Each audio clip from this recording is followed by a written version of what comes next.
Kolahoi glacier take, যার base camp আরু valley, হল কাশ্মীরের সবচাইতে বৃহত্তম গ্লেসিয়ার, যা মাউন্ট কোলাহই পর্বতশৃঙ্গে অবস্থিত।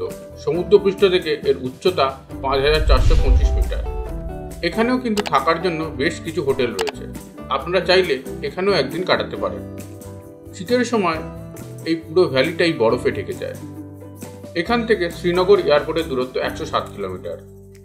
সমুদ্রপৃষ্ঠ থেকে আরু ভ্যালির উচ্চতা 2708 মিটার। এমন প্রাকৃতিক সৌন্দর্য দেখলে এমনিই মন ভালো হয়ে যায়। এখানেও ঘোড়া করে সাইট সিইংয়ের ব্যবস্থা আছে। তার জন্য আলাদা আলাদা প্রাইস লিস্টও করা আছে।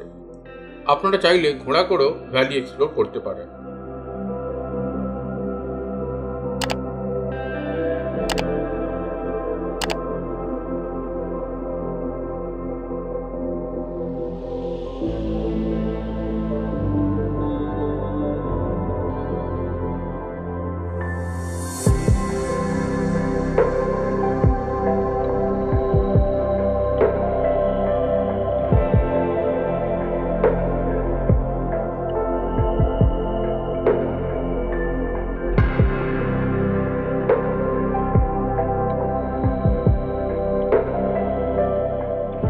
তবে আমরা এবার চললাম পরবর্তী গন্তব্য চন্দনবাড়ির দিকে।